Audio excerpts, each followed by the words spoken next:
France Maghreb 2. Je vous l'avais promis les amis, et elle est là les amis, Maître Maghrebi Mansouri évidemment pour l'émission Parler Juridique. Je vous rappelle que Maître Maghrebi Mansouri est rattaché au cabinet BMM du barreau de Paris et elle est là avec vous pour vous répondre. Elle est spécialisée dans le droit du travail, droit de la santé, droit des étrangers, le droit pénal et on va parler avec Maître Maghrebi pour son thème du jour. Mais déjà on va la saluer. Bonjour Maître. Bonjour Maître. Ah oui voilà pardon, c'est ce micro qu'il faut prendre maintenant, désolé.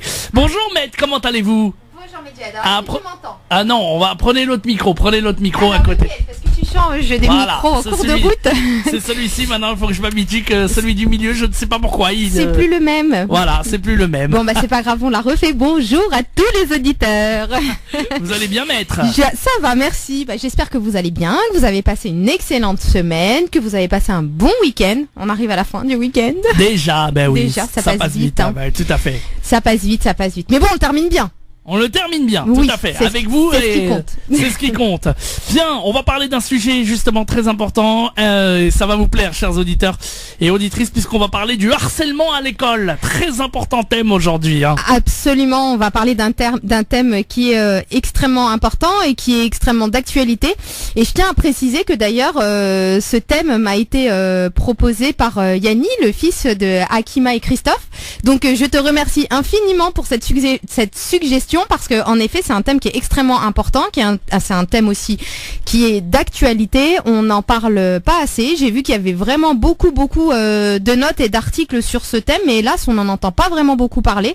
Donc je trouvais que c'est vrai que c'est important de pouvoir expliquer ce que c'est aux personnes qui sont victimes de harcèlement à l'école. Expliquer ce que c'est aux parents d'enfants qui sont victimes de harcèlement à l'école, mais également expliquer ce qu'est le harcèlement à l'école aux auteurs coupables, qui se rendent coupables de harcèlement à l'école, parce qu'ils peuvent peut-être ne pas avoir conscience de ce qu'ils font. Donc c'est un sujet qui est extrêmement important et qui touche une large partie de la population, puisqu'elle peut toucher toute personne qui est en contact avec l'école. Donc ça va partir de l'école maternelle jusqu'au lycée, la fin du lycée. Donc vraiment beaucoup de personnes sont concernées par ça. Donc déjà pour commencer, qu'est-ce que le harcèlement à l'école? Donc avant de vous expliquer ce qu'est le harcèlement à l'école, je vais déjà vous expliquer ce qu'est le harcèlement pour que vous puissiez être en mesure de pouvoir repérer si vous êtes victime ou non de harcèlement. Donc ce qu'il faut savoir, c'est que le harcèlement, ce sont des actes répétés qui vont avoir pour but la dégradation de l'état de santé. Donc le harcèlement, c'est la même définition quelle que soit la sorte de harcèlement. Le harcèlement, ça va être des actes qui sont répétés, qui vont avoir pour but la dégradation de l'état de santé. Donc le harcèlement, on en entend énormément parler dans les médias en ce qui concerne le harcèlement au travail ou le harcèlement sexuel. Mais pour moi, le harcèlement à l'école, on n'en parle pas assez. Donc en effet, on peut être victime d'actes répétés qui vont avoir pour but la dégradation de l'état de santé dans le cadre de l'école. Donc quels vont être ces actes? Quels sont les actes qu'on va pouvoir qualifier de harcèlement? Les actes qui peuvent être qualifiés de harcèlement sont des actes de violence verbale, ça peut être des actes de violence physique ou encore des actes de violence psychologique. Donc tout acte de violence verbale, physique, psychologique peut être qualifié de harcèlement. Sauf que un acte de violence verbale, physique ou psychologique tout seul, s'il est isolé, ça peut être considéré comme un acte de violence, mais ça ne va pas être qualifié d'harcèlement au sens juridique.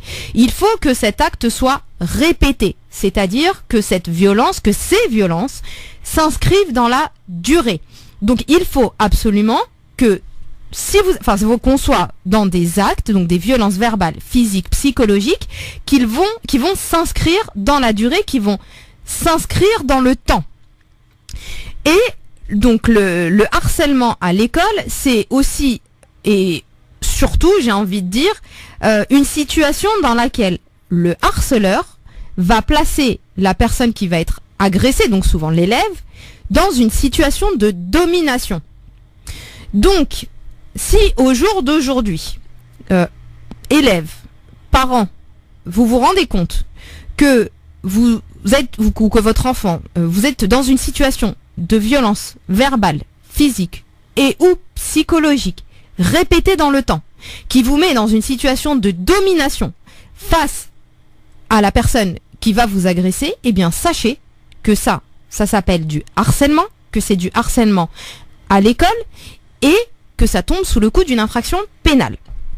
Mais donc, je vais un petit peu détailler parce que beaucoup de personnes vont me dire oui d'accord, je comprends, mais les violences verbales, physiques, psychologiques, ça peut être un petit peu abstrait quand on est jeune, parce que si par exemple on a de jeunes auditeurs qui nous entendent, ils vont peut-être pas savoir ce que c'est. Mais je vais vous expliquer. Quels sont ces actes? Je vais vous donner des exemples plutôt. Quels sont ces actes qui vont être répétés?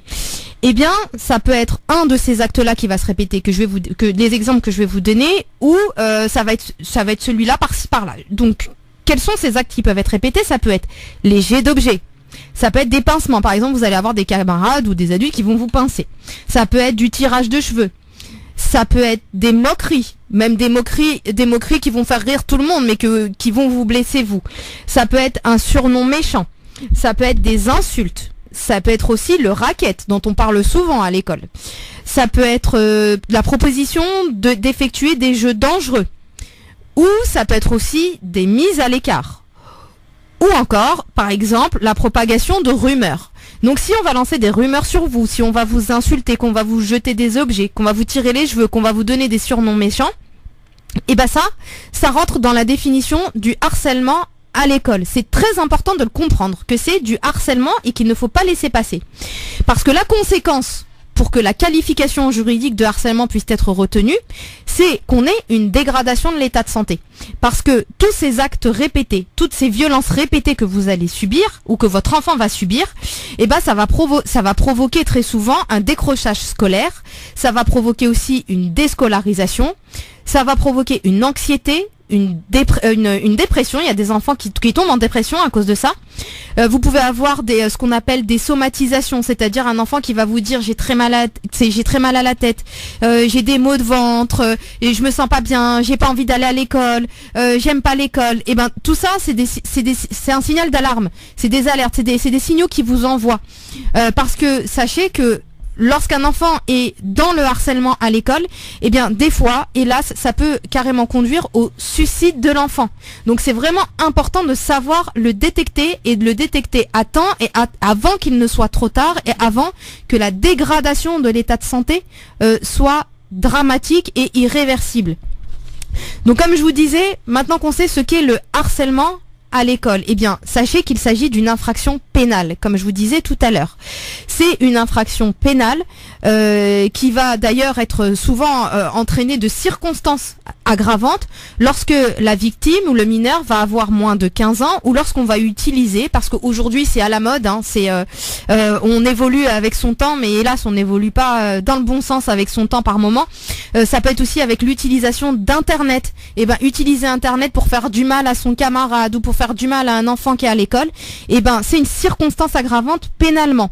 Donc si vous êtes dans une situation où vous êtes victime de harcèlement, ou si votre enfant est victime de harcèlement, eh bien sachez que vous pouvez et que vous devez même aller déposer plainte au commissariat ou à la gendarmerie.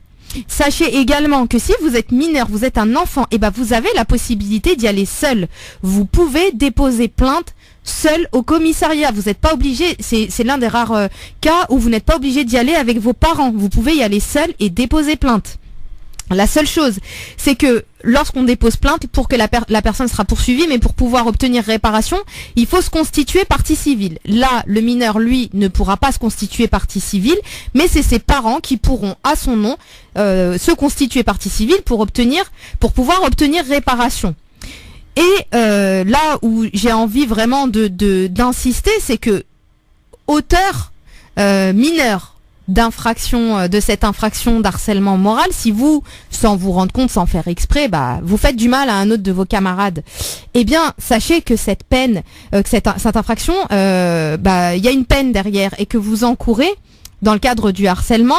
Si vous avez plus de 13 ans, même si vous êtes mineur, vous encourez jusqu'à 6 mois de prison et 7 500 € d'amende. 6 mois de prison.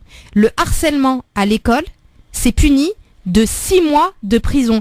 Et quand il y a des circonstances aggravantes, à savoir que si votre camarade, il a moins de 15 ans, ou que si vous utilisez Internet, les réseaux sociaux pour envoyer des photos pour vous moquer de votre camarade, eh bien là c'est 1 an de prison. Donc c'est extrêmement important de savoir que le harcèlement moral, quand on se moque de son copain ou de sa copine et qu'on fait en sorte de le détruire et de lui faire du mal, bah c'est 1 an de prison derrière s'il y a un dépôt de plainte. Donc Tiens. Excusez-moi, maître, on va continuer à parler de ce sujet évidemment dans un instant parce que c'est important et on va marquer juste la pause et on va revenir évidemment sur la suite de cet événement, de ce thème aujourd'hui qui est très important, le harcèlement à l'école. Ne bougez pas, on revient très très vite et puis bien sûr tout à l'heure vous pourrez poser vos questions à maître Maghrebi 0892 23 99 50. On revient dans 10 secondes, ne bougez pas.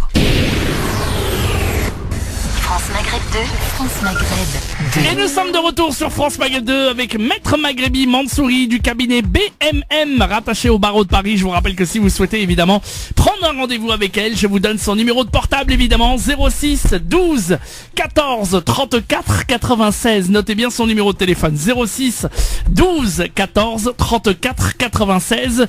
Elle est spécialisée dans le domaine du droit du travail, droit de la santé, droit pénal, droit des étrangers. Et vous pouvez l'appeler pour prendre un rendez-vous avec elle, n'hésitez pas, 06 12 14 34 96. Et on est reparti avec la thématique du jour évidemment. On parle de harcèlement à l'école et c'est un thème très important et on a plein justement. Alors on a été justement sur les manières de se défendre contre un harcèlement. Oui, alors en fait on a posé donc la définition juridique du harcèlement à l'école et donc je vous ai expliqué comment pouvoir détecter le harcèlement à l'école et comment le harcèlement à l'école était une infraction pénale prévue par l'article 222-33-2-2 du code pénal et quelles étaient les sanctions qu'encourait l'auteur du harcèlement. Donc maintenant qu'on sait ce qu'est le harcèlement à l'école, j'ai envie de m'adresser aux parents. Donc j'ai envie de m'adresser aux papas et aux mamans qui avaient des enfants à l'école. J'ai envie de vous dire, donc si vous avez l'impression que votre enfant est victime de harcèlement à l'école, qu'est-ce que vous devez faire? Que devez-vous faire? Comment devez-vous agir? Eh bien, sachez que la première chose à faire, vous papa et vous maman d'enfants victimes de harcèlement, vous devez absolument prévenir le directeur de l'établissement dans lequel est scolarisé votre enfant. C'est vraiment la première chose à faire. Vous devez prévenir le directeur de l'établissement en expliquant dans les détails ce que vous savez pour faire en sorte que lui, de son côté, il puisse intervenir. Je vous conseille également de contacter le délégué des parents d'élèves pour qu'il puisse faire le relais entre vous et le directeur de l'établissement si jamais le dialogue est difficile, parce que parfois les directeurs ne prennent pas au sérieux les dénonciations qui peuvent être faites par certains parents. Vous pouvez également contacter le référent harcèlement académique. C'est un numéro vert qui a été mis en place il n'y a pas très longtemps, qui est extrêmement important. C'est le 3020, le numéro 3020. C'est un numéro gratuit. Donc vraiment ne pas hésiter à appeler le 3020 pour contacter le référent harcèlement académique pour qu'il puisse vous aider dans vos démarches. Vous devez également, comme je vous disais, déposer plainte. C'est extrêmement important. La chose à ne jamais faire. Et ça, je l'ai vraiment vu à plusieurs reprises. Donc vraiment, ne jamais contacter vous-même l'auteur des faits. Vous n'allez jamais parler à l'enfant, vous n'allez jamais voir l'auteur des faits, encore plus s'il est majeur. Vous ne le contactez pas. Vous vous dirigez vers le directeur de l'établissement, le délégué des parents d'élèves, le référent du harcèlement académique, le commissariat ou la gendarmerie pour porter plainte, mais vous ne prenez jamais contact avec l'auteur des faits, c'est extrêmement important. Si, une fois que vous contactez le directeur de l'établissement, je vous explique comment lui, il doit agir et ce qu'il doit faire. Il doit absolument, une fois qu'il a à sa connaissance les faits de harcèlement dont votre enfant a été victime, il doit accueillir votre enfant et essayer de comprendre ce qui s'est passé pour entendre sa version. Il devra par la suite entendre l'élève auteur du harcèlement pour pouvoir mesurer la gravité des faits qui lui sont reprochés et pour pouvoir mettre en place une sanction, parce qu'il devra être réprimé. Il doit rencontrer aussi ses parents pour discuter avec eux et faire en sorte que ça ne se reproduise plus. Dans sa prise de décision, il a plusieurs solutions. Il peut transmettre des informations préoccupantes au conseil général de votre région. Il peut également faire un signalement au procureur de la République pour qu'il se saisisse de l'affaire. Il peut également mettre en place un soutien psychologique avec la psychologue scolaire de l'école. Il peut aussi vous diriger vers une association d'aide aux victimes. C'est extrêmement important de comprendre que l'établissement scolaire, en tout cas que le directeur peut intervenir et qu'il doit intervenir et qu'il doit mettre absolument en place le protocole qui a été mis en place au niveau national.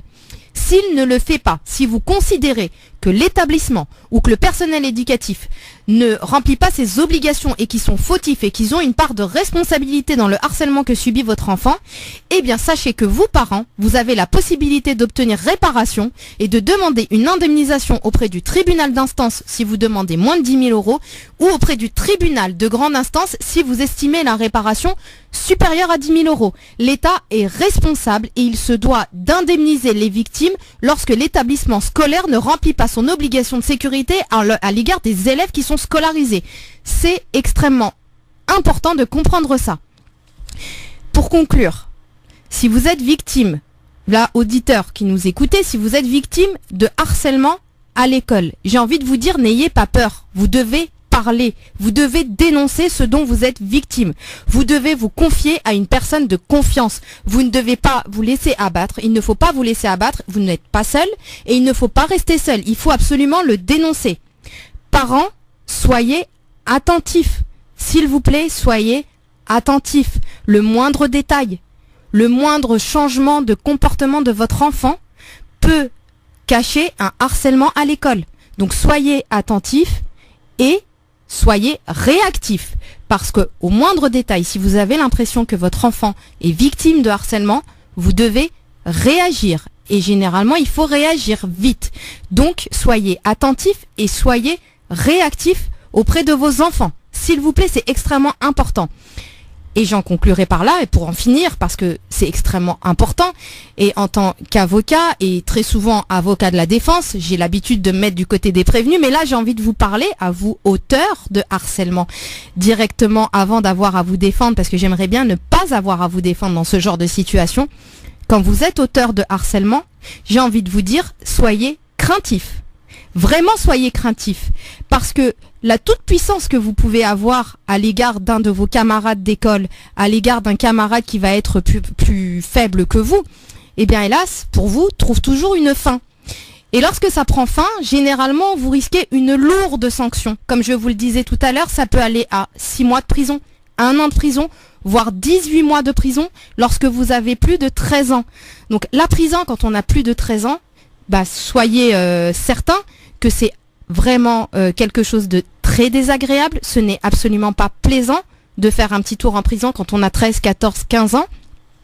Donc croyez-moi, si vous êtes auteur de harcèlement, que si vous continuez, un jour vous serez puni. Et c'est certain, j'ai envie de vous dire, c'est certain, vous serez puni. Et croyez-moi, vous n'aimerez vraiment, vraiment, vraiment pas ça.